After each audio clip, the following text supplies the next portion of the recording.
Hello, everybody, and welcome to our panel on the evolution of business today and its impact on the role of marketers.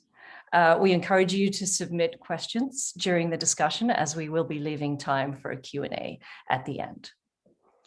It's my great pleasure to welcome our three panelists here today. We have Alison Witherspoon, Vice President, Chief Marketing Officer for Nissan US. Interested in cars and design from a very early age, Alison has spent her entire career in the automotive sector. And as a senior executive, as a female senior executive in a male-dominated industry, she has made it her mission to support women in their quest for unconventional career paths.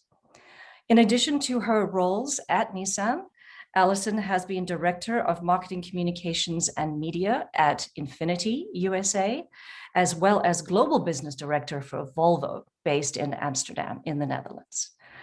She also brings agency experience to the panel, having led accounts for BMW North America, as well as Mercedes-Benz North America. In 2020, Alison was recognized as a female frontier for breaking barriers by Campaign US, and she has also been named top 40 under 40 by Automotive News. So we're delighted to welcome you, Alison. We're also delighted to welcome Ricky Gordon, who is General Manager, VP Digital for Vistaprint. His role as Head of Product and Project Development at Vistaprint combines product management with software development lifecycle management, platform development, and delivery. Prior to Vistaprint, Ricky was VP for Product and Innovation at Fubo TV, which is the leading sports-first live TV streaming platform. And he has also served as Senior Director of Product Management, Director of Product at Ticketmaster. Welcome, Ricky. Thank you. And finally, it's our pleasure to welcome Lex Bradshaw-Zanger, who is Chief Marketing Officer at L'Oreal, UK and Ireland. Lex began his career in the agency world with roles at JWT, Ogilvy, WPP, as well as being Regional Director for Digital Strategy and Innovation at Leo Burnett Mina. Lex pivoted from the agency world to join the business partnerships team at Facebook, and he continued his client-side journey as Senior Director, Digital Strategy for McDonald's Europe. In his current role at L'Oreal, Lex works with a team specialized in media, data, and technology, as well as market and consumer intelligence, and which is focused on accelerating the transformation of the e-commerce business. So a warm welcome to all of you. Our panel today is on the evolution of business and its impact on the role of marketers. And Alison, the automotive industry is not only evolving, it is being disrupted and it's disrupting itself. What has this meant for your role as CMO and also for marketers in the sector in general? Sure. Thank you, Jennifer. And it's great to be here. And we also have I have some very esteemed panelists as well. So very excited to be part of this discussion today. For me, what has been interesting in the automotive industry, and I've been in the industry my whole career, so I've seen a few iterations of it, is that we are in the middle of a massive transformation where we have typically been kind of a mass manufacturing company. So we manufacture sheet metal. And as consumer behavior and trends and use of cars has changed, especially over the last 10 years and rapidly over the last 5 years, it's created a very different need for us to evolve our business model. So less about the sheet metal, which will always be important, but also about the experiences and services that surround that. So less about just the transaction of the car, but the servicing and the experiences that move on, as we create that kind of customer lifecycle value. I think the interesting things that are coming in the automotive space, and some of them are happening very, very rapidly. The first one is e-commerce. And online retailing is not new, but for the automotive industry, which is a very, very mature industry. Some may call it a dinosaur. I prefer not to say that, but it is a very mature industry. We have not had a lot of e-commerce, and that is because we have direct relationships with our dealers who serve as our key stakeholders and kind of our we don't have direct to consumer. And there are reasons for that. Specifically in the US, it has to do with, there's a lot of legal things around that. And it's set up by very large dealer networks who have a lot of insight and pull within the business communities. So there's that piece of it. But as consumer trends have changed and COVID-19 has greatly accelerated this, we are full force moving into e-commerce. And that for me is a very welcome transition, because it is what consumers are expecting. It's how they want to shop. And it can help us on the brand side overcome a lot of barriers that have been there in the past with dealers. I think the second piece of it, and this is a little bit more forward looking, you have autonomous vehicles, you have electric vehicles, all of those things are coming on, and we've been in development on those technologies for years. The biggest thing to me is actually connected vehicles.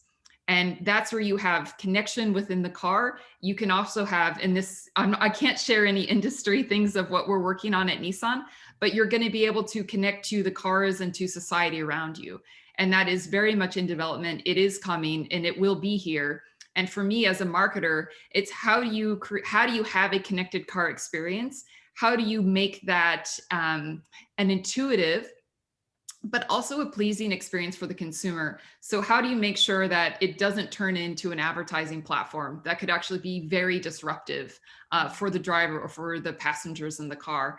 And then also, how do you kind of keep that going and keep evolving when you're thinking about electric vehicles and autonomous vehicles where you may not actually be driving anymore? So all of these trends are what I get really excited about. And I dive in very deeply with our product and design teams on how we can ensure that these new trends don't create disruptive experiences for consumers. Right, and it must be, a completely new world for automotive in many ways, but enormously exciting.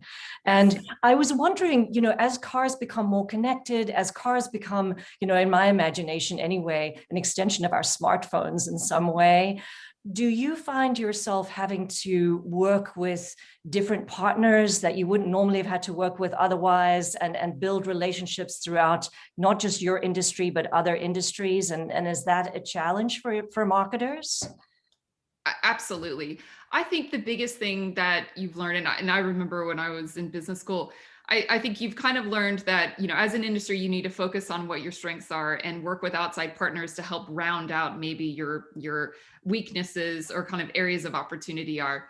I think on the automotive manufacturing side, that is our expertise. It's what we do very, very well. When we want to create better, more intuitive, connected experiences, we need to connect with different types of partners. It's not something that we're going to be able to do in-house. And I think my experience, and I also spent a couple of years in Japan at our global headquarters. That is a difficult thing for companies such as ours to kind of accept. And it took a little bit of time, but we did. And now we're working with partners, and I can't mention all of them, but there are partners like Google, a lot of partners in Silicon Valley to help us round out that experience and make sure that we're bringing expertise that we don't have in-house, to help us round out what that overall product and service is going to be for consumers. Right. Fantastic. Very, very interesting.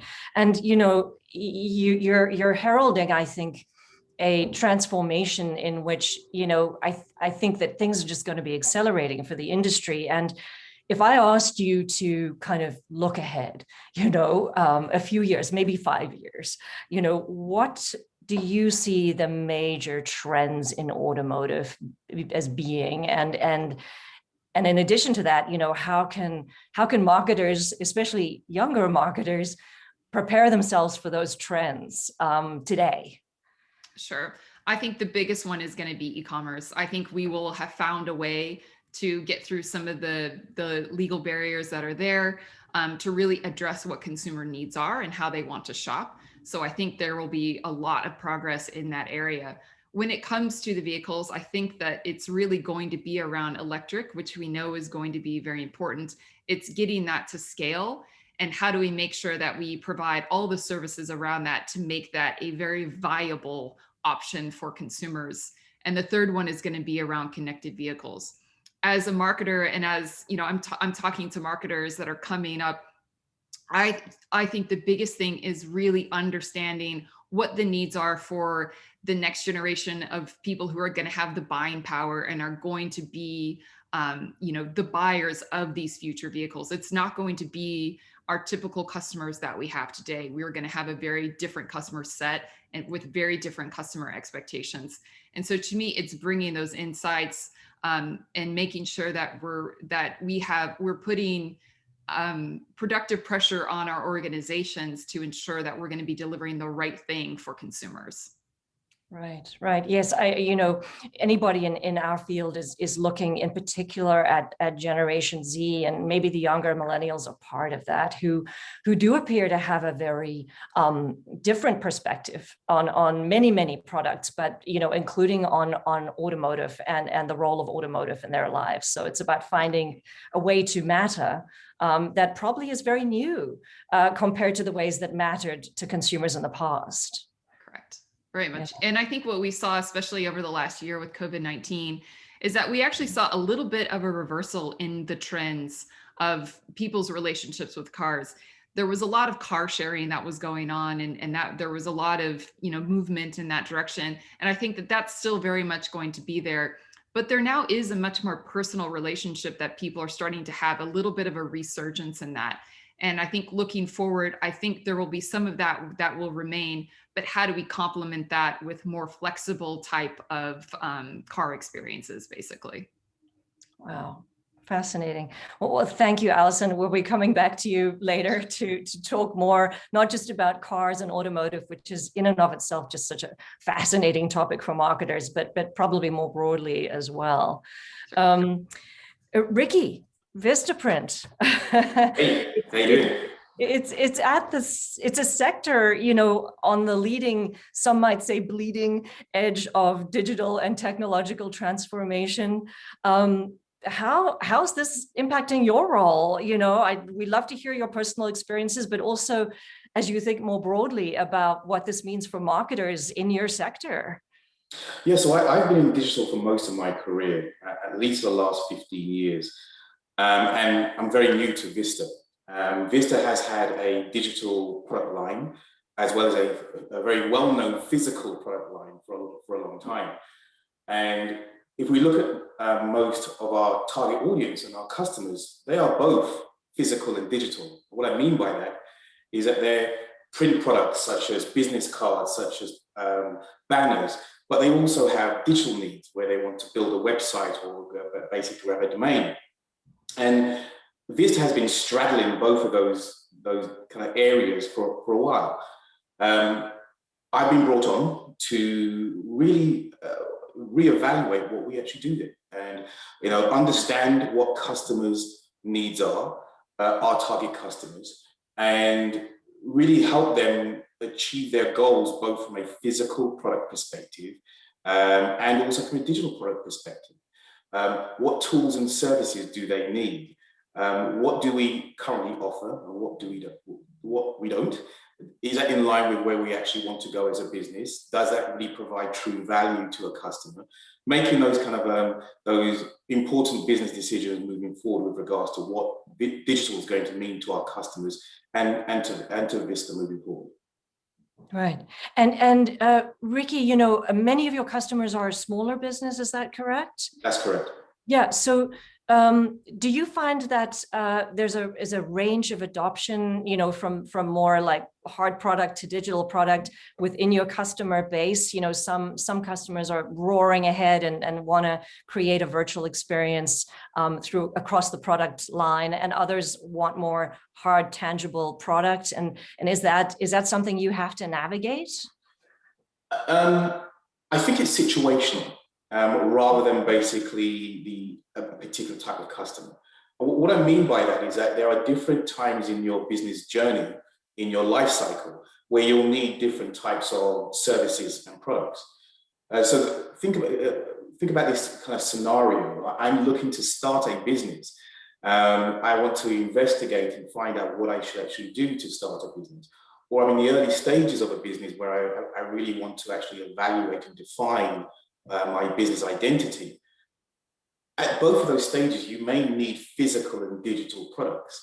You may need to actually create a domain name. You may need to create a website. You may need business cards. You may need all these different things. So I don't think, or we don't believe, that it's based around the type of business. It's based around the actual life cycle of the business and where you are and what you need at different stages of your actual business life cycle. Fantastic. That makes enormous sense. And do you have any reflections on the impact of the pandemic on people's enthusiasm for being entrepreneurs, for starting small business? The wisdom is that small business and entrepreneurship is being enabled now so much by technology that it has an opportunity to blossom, certainly once things stabilize. What is your feeling about that? And are you getting ready for it? So I can't speak to specific information related to Vista, but I can give you some general market information. So if we look at normal years going back for the last 3 or 4 years, actually exactly 4 years, 4.2 million new businesses were started in North America every year, small businesses. During the pandemic, during 2020, 5.2 million businesses were started in the US. That's an extra 1 million businesses started this year, last year. People are becoming more entrepreneurial for some difficult reasons. They may have lost their jobs. They may have seen more opportunities for new business ideas based around what was actually happening during the pandemic.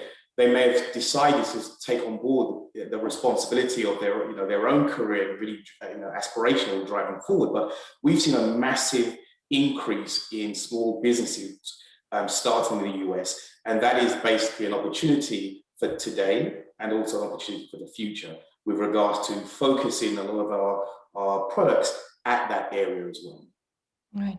And Ricky, do you find, and again, obviously no trade secrets, but do you find that there is an opportunity to support your customers as they start up a business? Obviously you have products and services, but in terms of expanding offerings for new business advice, because people start cold, in many respects, and that might be kind of from your perspective outside of your sector, but I'm imagining there's some demand from your customers for more advice-based and sort of program-based products that help them get going.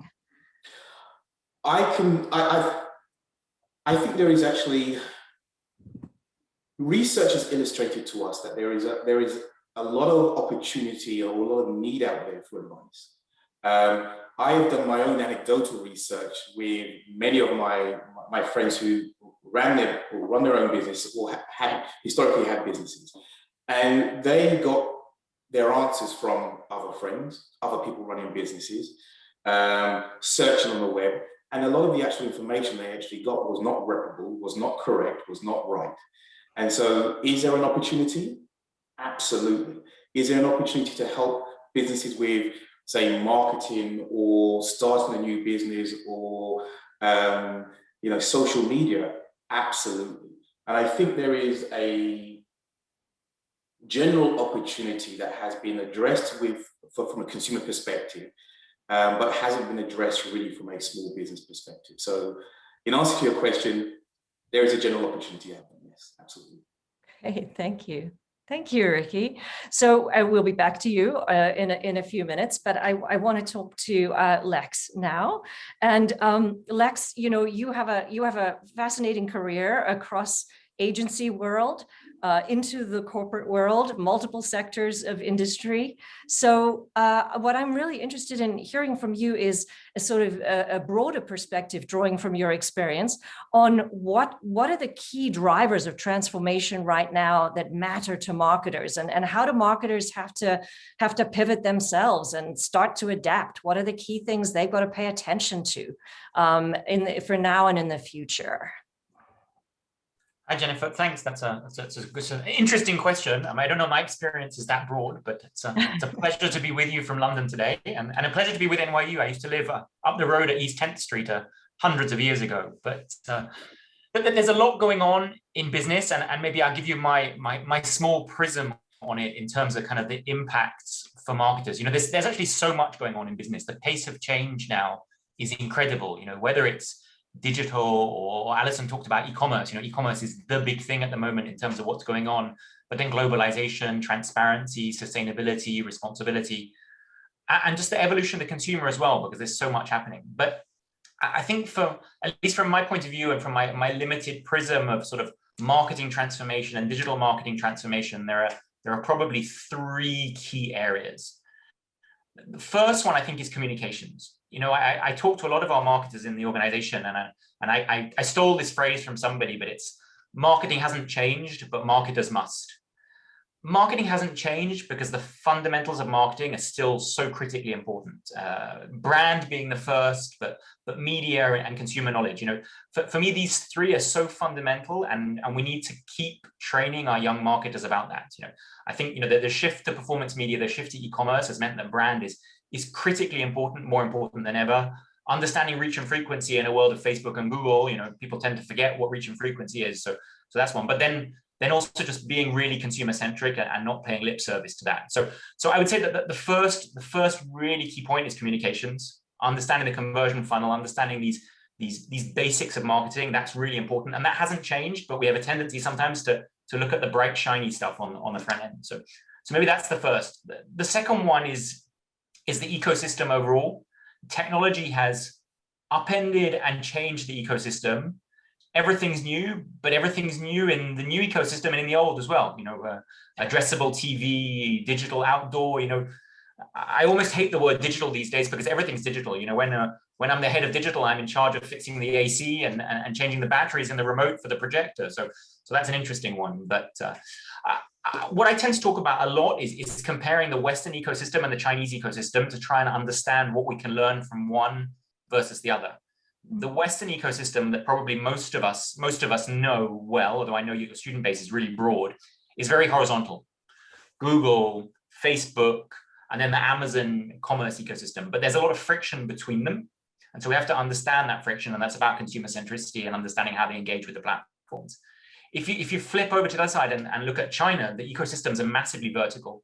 Think about the Ali ecosystem or the Tencent ecosystem. They've got everything from broad mass media to consumer engagement, to influence and advocacy, to commerce, to payment, to logistics. So it's completely different, and we have to really understand those two. So that's about fundamentals. That's about understanding the consumer, about understanding the brand. So I'd say communications, the ecosystem, and then the third one that everybody's talking about is business models. Alison talked about e-commerce, but it's beyond that. It's what does subscription mean? What does complete transparency in price comparison mean? What does that mean for our skills and how we work together? Social commerce is a little bit the popular subject at the moment that everybody's fighting over a definition for. I sort of start all the meetings about social commerce now telling people to stop fighting over the definition and just figure out what we're going to do about it, because otherwise we'll still be here in 5 years' time. So for me, those are the really big things. And you asked about what does it mean for marketers? I think it's a tough one to be a marketer today. Marketing has suddenly got really difficult. I have to credit Alison. She said to us a week ago, people used to think that marketers was just about making Super Bowl ads, and it isn't anymore, but that's still the bit that a lot of people see. So thank you, Alison. I've stolen that from you. But marketing is a balance of art and science now. So we've got to be ready to be super data driven, to be an expert, but at the same time, we've got to be really intuitive and artistic and understand what our experience brings and how that works. So marketers need a range of skills. They need to be financiers, they need to be data experts, need to be strategists, need to be growth hackers. So I think it's tough. Maybe I round up by saying we used to talk about T-shaped marketers. You're deep in one and broad across the top. My favorite one now is the M-shaped. You can't survive with just one pillar. You need multiple pillars really, really to master marketing today. And yes, comms and creative is part of that, but understanding business strategy, understanding growth, and understanding the consumer is critically important now. Yeah, I mean, I think it's such a wake-up call, for people, early career marketers, but people who are still students of marketing. More specifically, Lex, what for you, in your experience, are the kind of, in addition to, we don't just make Super Bowl ads, we've got to do all these other things. What are the most hidden or unrecognized skills that marketers today have to have, to succeed in the business? I think there are different pillars. I would say a real understanding of the business is critical. I think marketing is about growth, and you can only build growth when you understand the business. So that's understanding the business model, it's understanding the value proposition, it's understanding what the consumer wants, about price points. So there's a piece there about business. There's a piece about data. Everything is about data now: consumer data, business data, market data, media data. But it's not that easy to get a handle on the data. We talk a lot about being very data rich, but it sits in individual silos. And so I'll come back to the art and science, having the science to understand the data in its silos, so understand your Facebook ecosystem or your Seller Central ecosystem on Amazon, but then building the bridges between those is a little bit more about art. So having those two balanced together. But then, my first job was actually in Dallas, working for an agency on brand strategy. And so I'm a big believer in brand, and understanding the brand is a real promise to the consumer, and you've got to deliver on that at every single touch point. That's coming back to the fundamentals of marketing and communication. Make sure that you're actually giving the consumer something that they can believe in. Yeah. And Lex, if I could just push a little further into your great description of M-shaped marketers now, which is fantastic. What are those three? I guess there are three pillars of the M. How are you constructing that? I think there are probably so many now that three seems safe. But I mean, if I love to talk about art and science, so let's say art, science, and strategy. Art is the creative element. It's about crafting a consumer experience, and a homogeneous consumer experience. There are so many touch points now that a brand has to be true across all of them. So maybe that's the first. The second one, the science one, is about data. It's about understanding that everything needs to be more data-driven today. Our brains aren't big enough and computational enough to cope with the volumes of data, so we need data support. And then the third one, the strategic one, strategy is a word that gets bandied about quite a lot, but it's really the fun part of the work we do.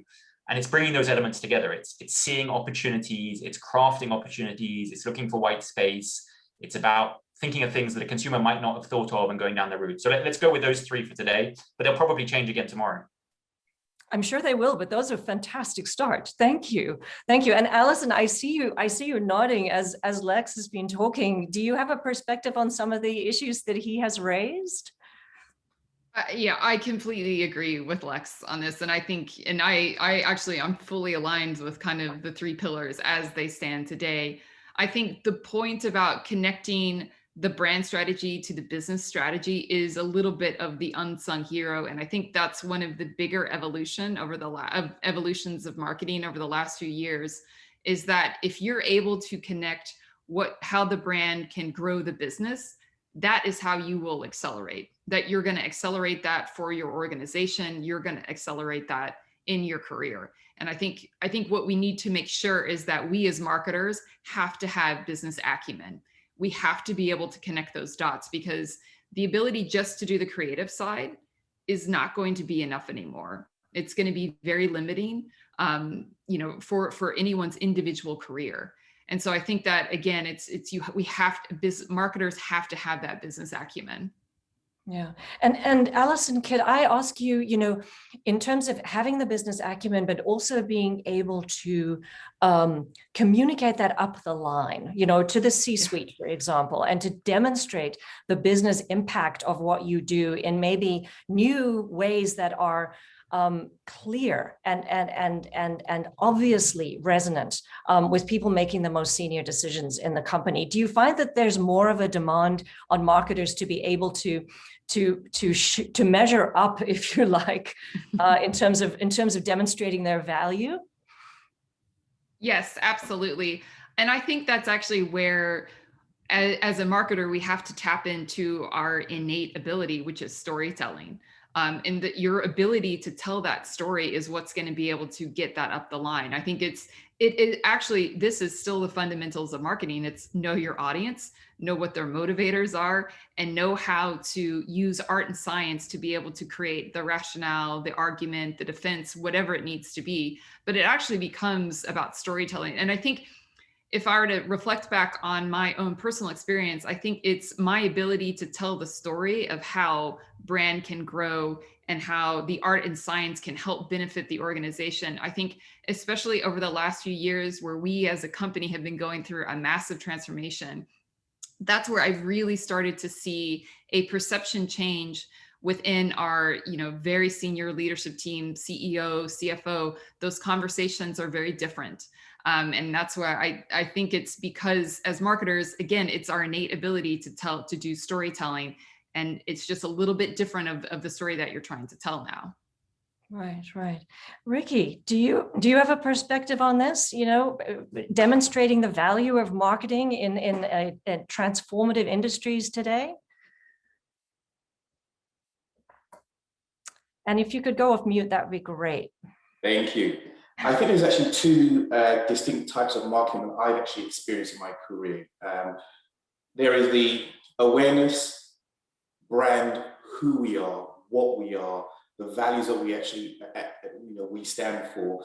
Utilizing brand and vision with regards to what we are. And then there's the actual. I've worked in a lot of startups of late, and there's a growth marketing side.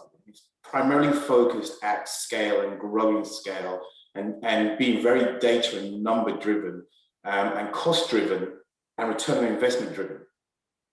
And so that growth marketing aspect of the business has grown substantially in the last, I'd say 10 years.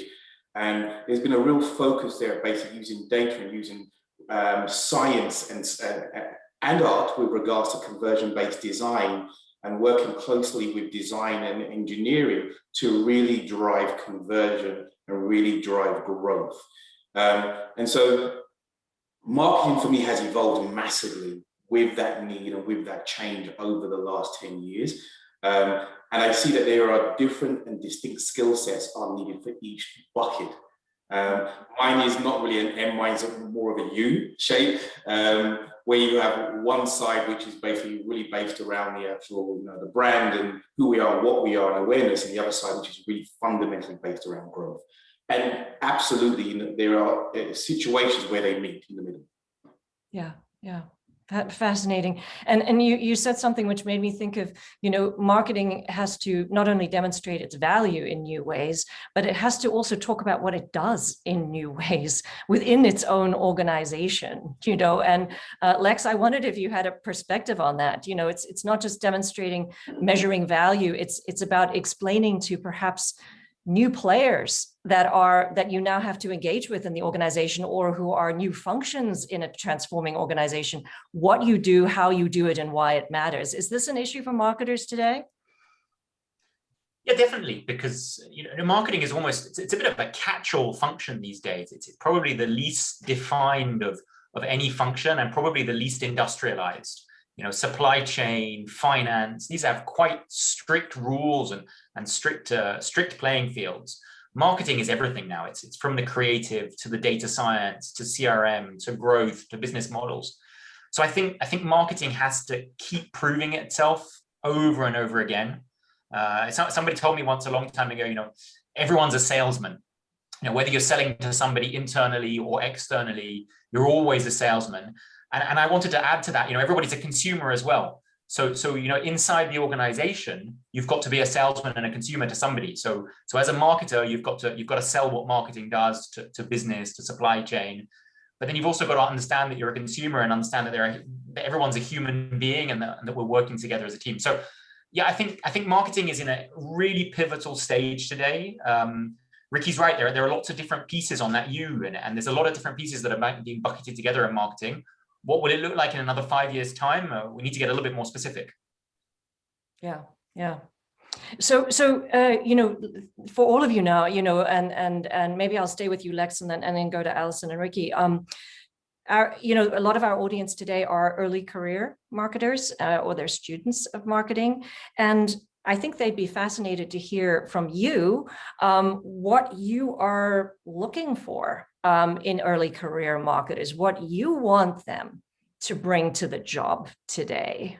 So Alison, I'd love to start with you. When you think of your ideal early career marketer, what do you want them to epitomize?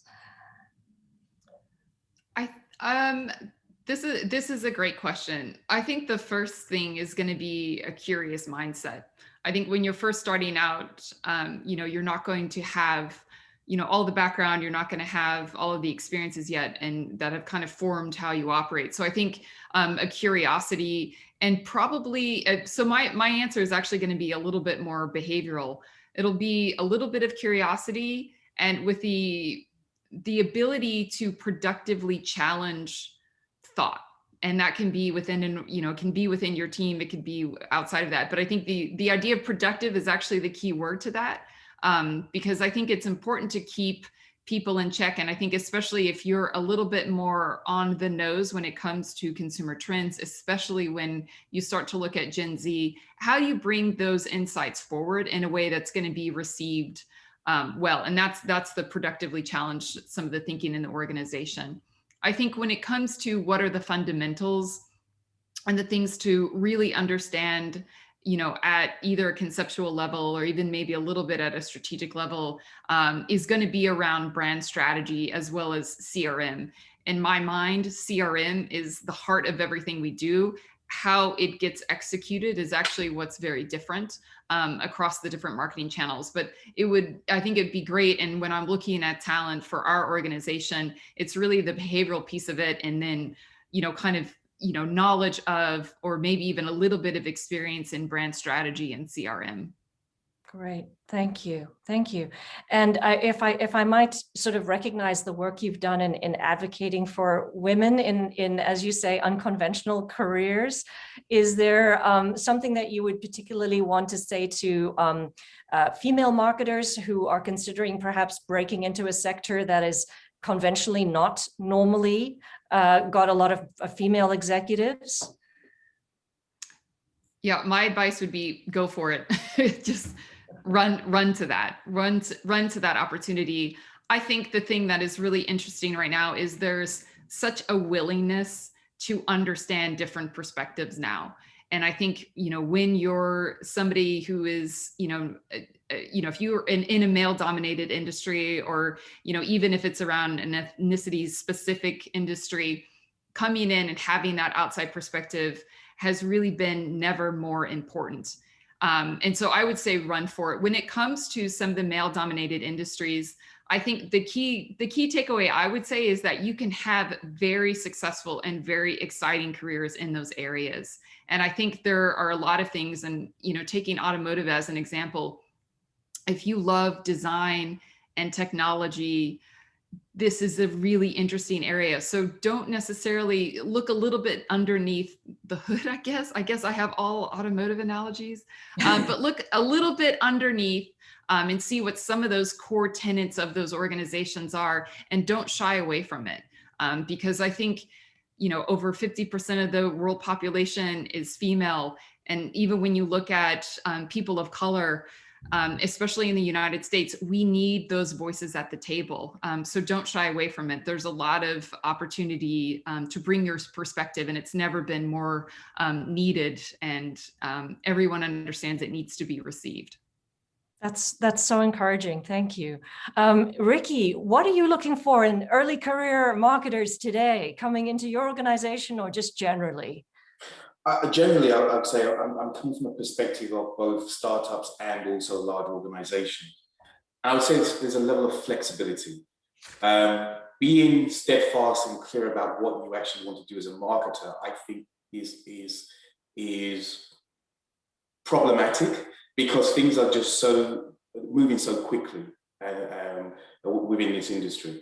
And what I mean by that is I worked with a young marketer a few years ago who came in and was a data-driven kind of conversion-based marketer, and ended up at the end of their kind of career within our organization, within our company, as a kind of creative lead, because they tried out these different roles within marketing and found a niche that was really not what he expected to do at the beginning of his career.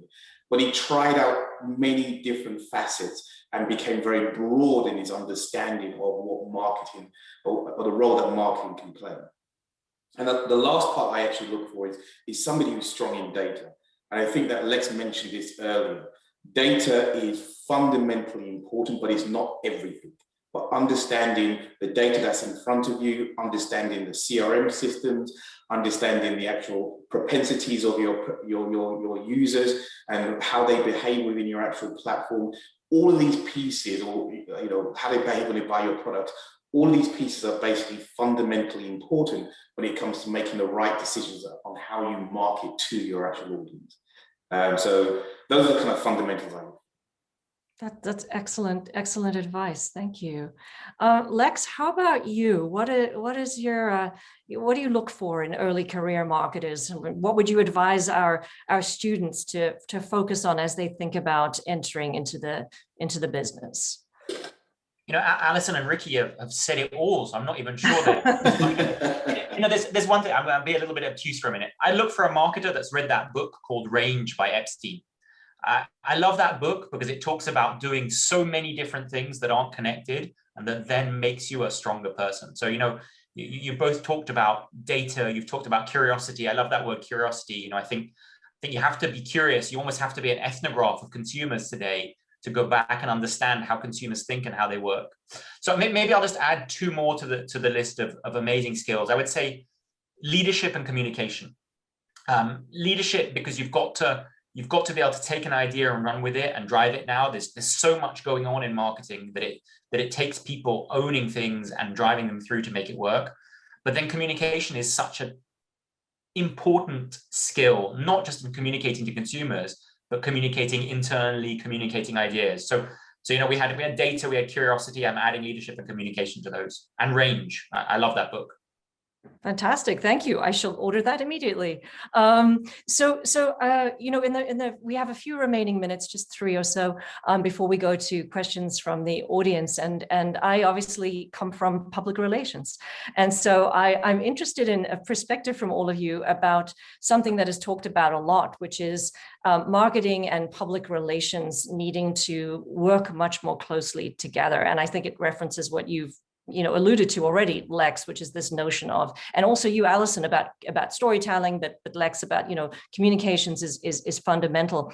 The key, the essence of public relations is multiple stakeholders, and it's not always about selling a product or a service. It's about managing issues. It's about managing reputation in a rather diffuse way, perhaps. But I'd love your perspective. Do you find yourself working more with the PR professionals, other kinds of communications professionals in your business more these days? Lex, we can start with you. Sure. So, I think PR in and of itself has changed dramatically. If I think about our business, we're in the beauty business, and a lot of our business is driven by advocacy and influence. Is that a marketing channel or is that a PR channel?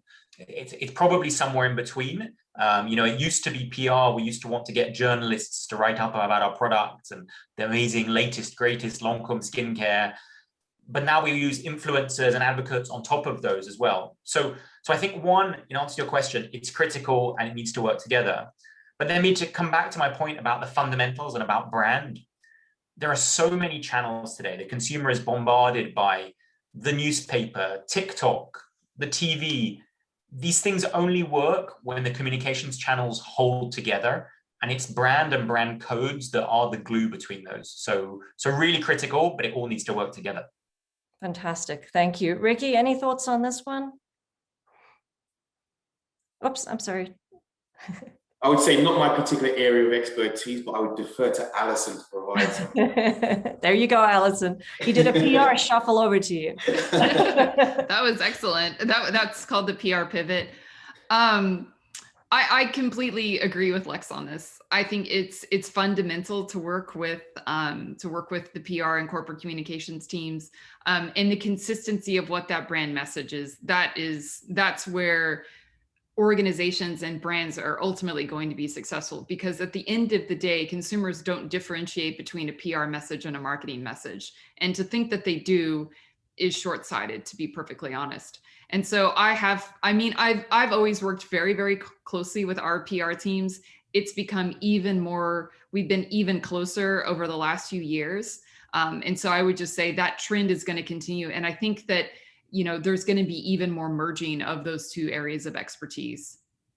Yeah. Yeah, no, it makes a complete sense, and I think that I can only reinforce what you both have said about the anchor in the brand, because even from the public relations point of view, when we're communicating not about the brand strictly speaking, we're communicating about a legislative issue or a regulatory issue, for example, to governments. They're consumers too, and they see the other messages, and so integration has to be there, even at that level where you would assume that it's highly targeted, highly customized communications. It's not anymore. Everybody is everywhere.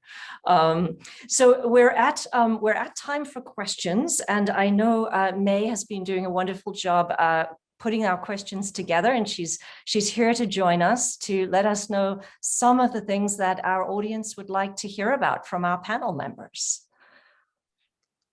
Thank you, Professor Jennifer. So hi, panelists and attendees. My name's May, and I'm the marketing chair of the IMA. I'll be reading out the questions coming into our Q&A box. So the first question we got is for all of you here. Do you think that the business world is now almost walked out of the impacts of the pandemic? So what are the most consistent effects to marketing in your respective areas? So who wants to take off? Yeah. Excellent. Alison, would you like to start? Because I think obviously the pandemic has a huge impact on your industry. Yes, there was a massive impact on the automotive industry when everyone started when there were lockdowns, nobody was traveling. And when you think about working from home, that creates a very different need for vehicles. So I don't think that we are quite out of the woods yet. When it comes to the impact. So I think that there are still going to be some lingering things when it comes to, we're not done with this yet. And I think until you have, offices is opened and there's more of herd immunity and more vaccinations, I think it's still going to impact at least the automotive industry. From a marketing standpoint, the biggest impact is really in the e-commerce space and consumer trends and how they're shopping, which is 100% online now. And then how are we able to bring quality e-commerce experiences to consumers while still leveraging our distribution network, which is through our dealer networks. That to me, in specific to automotive, those are the ones that we're really working on right now. Right. Great. Ricky, your perspective on the impact of the pandemic and when we can start to see sort of a realignment? I would agree with a lot of what Alison has actually stated here. To state that we're actually out of the waters yet or now, I would disagree. I think there is still it's trailing and it's still there. I would absolutely agree that the majority of the transactional business has moved online. And that I suspect will stay. I don't think it will be at the same levels as it is now, but it will. I think the grand experiment of can we work from home and can we actually shop from home and can we continue our lives basically being more at home has proven to be correct. We can do that. The grand experiment has proven that we can do that. But I think from a marketing perspective, we are, as an industry, looking at what is the new horizons, what is a new normal beyond the actual end of the pandemic. I don't think that's been clearly defined yet. I don't think we know yet what the new normal is going to be. And so we're looking at multiple paths out of the pandemic. and planning for those from a marketing perspective as to how we can actually, drive business forward. But I think we also have to recognize that so many individuals have lost their lives and their jobs through the pandemic. So a lot of businesses are not actually at the levels that they were prior to the pandemic, and I don't think they will be back there for a while. Yeah, for sure. Lex, how about you? What's your perspective on this question? Yeah, we're definitely not out of the troubles. That's for sure. I mean, I can tell you that I'm still locked up at home, and it doesn't look like we're going back to the office until closer to June. So it's a troublesome time. And I think the other point is that we're going to see the implications of this lasting out much longer. I come back to what I said about sort of thinking about consumers in real depth. This has been a real shock. This has been a shock at so many levels, at a health level, at an economic level, at a work level. You're talking, Ricky, about people losing their jobs, people losing their homes, people losing their lives. And a shock like this, it makes people stop and think a little bit. If I talk just about our categories, because it's one way of looking at it. It's not about the business, but it's just about the human prism. The makeup business has dropped dramatically, but the skincare business is really growing very, very strong because there's this shift to looking after myself and to wellness. And that's the implication of suddenly lots of people being sick, being stuck at home. You suddenly become a bit more introspective and you say, okay, is this really how I want to live my life? Do I need to look after myself, my loved ones a bit better? So I think there's two things. I think one, we're not out of it yet, and the implications will be long lasting. All the kids that haven't been able to go to school and haven't been able to go do exams, this is going to last their whole lives. I think everybody's going to remember where they were in 2020. But then I think also as consumers and as individuals, we're going to maybe look at our lives slightly differently going forward. Yeah, thank you. Thank you, May. Yeah, so we have another question for Alison. They're asking, would it be fair to say in your industry, the role of CMO move into also supporting product development and revenue models? Yes, absolutely. I couldn't agree with this more. And I think there was a certain extent, there was this happening, especially on the product side. I think the revenue models is something that's come much more online recently. From my experience, I work very, very closely with the design team. So for vehicles, it's, roughly a 5 to 7 year life cycle. And so we are designing and concepting cars that are 7 to 10 years away actually right now. And what I've kind of attached myself to the design team. They enjoy it. So I've attached myself to the design team and to the product team. So I understand in the very upstream phases of this development cycle, what those vehicles are going to bring, what is that value proposition. So I can already start to think and form how we can start to communicate that. I think the design and product teams are now tapping in a lot more into the marketing team and into my team because we have so much consumer data, especially when you think about social media insights about what people are looking for. And it could be anywhere from providing those insights. I've been part of naming initiatives for naming vehicles, naming colors, naming different technologies, things like that. And so I think, yes, we're very much a part of that. On the revenue side, it's really starting to show, especially in the business planning process, how we can shift sometimes organizations view marketing budgets as expense. And how can we start to show what that means for revenue growth? What is that return on the investment? And so, yeah, I happily lean into both of those areas. Great. Thank you, Alison. So our next question is for Ricky. We know that Vistaprint is committed to helping small and medium-sized businesses. And how can marketing students and emerging young professionals help small and medium-sized enterprises steer the ship from traditional towards new digital revenue streams? First of all, it goes back to the definition of what you mean by small, medium enterprises. And so for me, a small, medium enterprise is anywhere between 1 to 50 employees. For us, small is really 1 to 10. Which starts to become a bit more difficult with regards to how a marketer can actually help such a small business. But marketing can help a small business. And what I mean by that is providing the tools and services that allow for a small business to drive their marketing. And in time, as they actually grow and they have a clear brand and vision for their business, is where a marketer can come in and start to actually help drive that business, help drive with regards to their brand, drive with regards, helping with regards to their actual vision, helping with regards to their actual strategy, and drive ultimately their growth. So it's all dependent on the size of a business when a marketer or marketing can be valuable to that, to them, and driving towards a digital side of their actual business and looking at value there that can actually drive their actual growth as well. I hope that answered the question for you. Yes, thank you for clarifying what a startup or medium-sized company mean to you. So my next question is for Lex. So you mentioned that the Western world is very horizontal with Facebook, Amazon, these big companies on the line as compared to the China market. Could you expand on some insights that what you've learned from adopting your work from the Chinese market?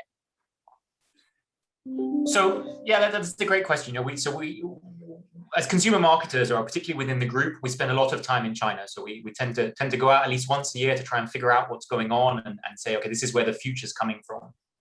I think what we have to do is try and understand what's going on and break it into two groups. You know, what can you copy and paste, and what do you need to understand and adapt? And so I guess that the adapting piece is what's really important. We understand that consumers, you know, I like to talk about fundamentals, need to go through a marketing funnel. They can go through that very quickly from awareness to consideration to purchase in one step, but at least psychologically they have to go through those steps. So we have to understand how that works in the ecosystem. You know, if you come across something in your Facebook newsfeed that makes you aware and discovers a brand or a product, how do you go in the most smooth, frictionless way from awareness through discovery, consideration, through to purchase? So how do we make that transition from Facebook maybe to Amazon or maybe to one of our own brand e-commerce platforms as smooth as possible? So understanding the consumer journey and making it as frictionless as possible. So I say that's one. And then on the other side, you know, look at what's happening and understand where players are going. I think I love to look at Amazon because, you know, Amazon is a little bit like a politician. Every step that Amazon makes or every announcement they make, ask yourself the why question 5 or 6 times. You know, why are they doing this? What are they trying to do? You know, I think what's fascinating is looking at the acquisitions they make. And, you know, the latest one, the Seismic DSP, they're working their way up the value chain. They're working their way from purchase data to engagement data to consumer interests. And that's giving them a bit of a spin on some of their bigger digital ecosystems and helping them get ahead. Thank you. I love your reference to Amazon. Don't we all use Amazon these days? So in the interest of time, I will ask the last question for all panelists here. So can you describe a day in your life? How does it look like as a CMO of the big companies? All right, we'll go around the Zoom squares. Alison, a day in your life. Am I supposed to make it glamorous? I can tell you what my schedule looks like today, and tomorrow it'll be completely different. I spent the first part of my morning very early working with, we'll just call it negotiating with Japan on a few topics that are budget and business planning related. We're on a Japanese fiscal year, which starts in April. So we're in kind of a very big crunch time. I then had time to review. I have a creator review, which I have every week. It's twice a week, where I go through and review various concepts, production, development items across all of our consumer touch points. I had a training experience, which Ricky and Lex are well aware of, and that's more to, you know, open up my horizons, broaden my thinking, and also keep me on top of my skills and learn from peers, which I think has been really valuable for me, especially over the last year with COVID-19. And then my afternoon is going to be spent with various budget reviews. There's a brand strategy review and some collaboration meetings with some of the other functions, such as product development and R&D. Wow. Ricky, how about you? I think I'm going to go the exact same route as well and talk about my day to day. Early morning, talking to a number of product managers, marketing, and also business leaders with regards to strategy, where we're going, why, post-pandemic. Second part of the morning was focus on budget. It's that time of year as well for us, and evaluating where we're going and where we'll be growing, and what resources we actually need, what additional budget headcount we will be looking at as well. The latter part of the morning was training, and it was actually a really good session focused on working remotely, how to manage, develop, and grow teams remotely. Great working session. Then I'm here, and then the latter part of my day is really focused deeply. I allot 2 hours per day to focus on work, because it can be email, it can be your day can be swallowed up by meetings. So I've got 2 hours today to really delve deep into strategy and vision with regards to where we're going from a Vista perspective. So very typical day for me. Fantastic. Lex, bring us home. What's your day? Well, it's already the end of my day, so I'm on the home straight. Maybe I'll take a different approach to Ricky and Alison. I'll talk about sort of a generic day for me. My job is very much to be the glue between different functions. So on the one hand, you have all of our marketers, but then I also run all of our expert functions: e-commerce acceleration, media, performance media, consumer insights, consumer care. I'm missing something out: digital innovation, data science. So I spend all of my day with these different teams, talking about what they're doing, sometimes guiding them, sometimes learning from them. And then the piece is how do I glue all those pieces together for the organization? How do I find the bridges between these and connect the dots to make them happen? So that's normally my day. And then Alison talked about some learning. For me, it's super important to read and to keep learning. I like a little bit of formal education. Maybe 120 years after I left formal education, it's a breath of fresh air for me. And then strangely enough, since we haven't been commuting, in the evenings, I now spend almost every day with a startup or a VC or a company that I've met somehow or other, talking to them about their business, either learning or helping them. Because I find that's one, it's great to help others, but two, it's also a learning experience for me to not stay in the same category, in the same business. Fantastic. Well, thank you, all of you, Alison, Ricky, Lex, so much for your time, your thoughtfulness. It's been such a rich session. And thank you, May, for moderating our questions and for the whole team. I think that is us for today. Thank you again so much. Thank you. Thank you. Great to be with you. Thank you.